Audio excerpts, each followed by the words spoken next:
Pada suatu siang yang terik di bulan Ramadan, Rasulullah berjalan di lorong-lorong sempit di kota Makkah. Beliau sedang berpuasa, tubuhnya lelah, namun hatinya tetap bersinar dengan keimanan dan ketulusan. Saat itu ada seorang kafir Quraisy yang membenci beliau dengan sangat. Orang itu melihat Rasulullah, lalu dengan penuh kebencian, ia mencaci dan menghina beliau dengan kata-kata yang keji. "Wahai Muhammad, apa yang kau dapat dari semua ajaranmu? Kau hanya seorang pembohong, pengikutmu adalah orang-orang lemah, dan engkau hanyalah seorang gila," teriaknya dengan penuh amarah. Orang-orang di sekitar menyaksikan kejadian itu. Para sahabat yang melihatnya merasa marah dan ingin membalas penghinaan itu. Tetapi Rasulullah hanya tersenyum, mengangkat tangannya, dan berkata dengan lembut, "Aku hanya menyampaikan kebenaran. Jika engkau tidak menyukainya, aku berdoa semoga Allah membukakan hatimu." Orang itu semakin marah. Ia mengambil pasir dan melemparkannya ke arah Nabi.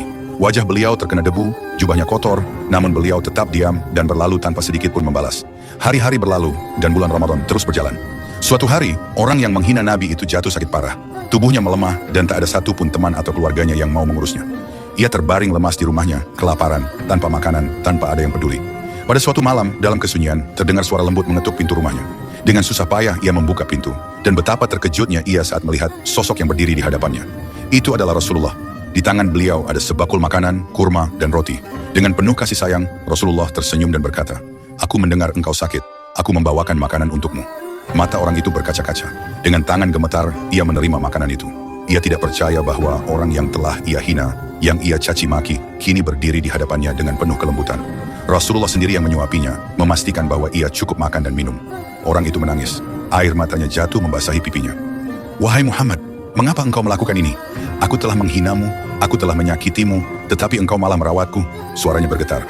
Rasulullah tersenyum dan berkata, "Karena Islam mengajarkan kasih sayang. Aku tidak datang untuk membalas keburukan dengan keburukan, tetapi untuk menyebarkan cinta dan kebaikan." Mendengar itu, hati orang tersebut luluh. Ia menangis terseduh-seduh dan berkata, "Asyhadu an la ilaha illallah, wa asyhadu anna Muhammadan Rasulullah." Ia akhirnya memeluk Islam karena merasakan kelembutan dan kasih sayang Nabi Muhammad. Kisah ini mengajarkan kepada kita bahwa kesabaran dan kasih sayang jauh lebih kuat daripada kebencian. Rasulullah tidak pernah membalas kejahatan dengan kejahatan, tetapi dengan kelembutan dan kebaikan. Di bulan suci Ramadan ini, marilah kita meneladani sifat beliau. Jika ada yang menyakiti kita, marilah kita bersabar. Jika ada yang membenci kita, marilah kita balas dengan doa dan kebaikan. Salawat dan salam senantiasa tercurah kepada Rasulullah, keluarga beliau, para sahabat, dan semoga sampai kepada kita semua yang mencintainya. Semoga kita mendapat syafaatnya di hari kiamat, dikumpulkan bersama beliau di surga, dan diberi hati yang penuh kasih sayang seperti beliau. Amin ya rabbal alamin. Allahumma shalli ala Sayyidina Muhammad wa ala ali Sayyidina Muhammad.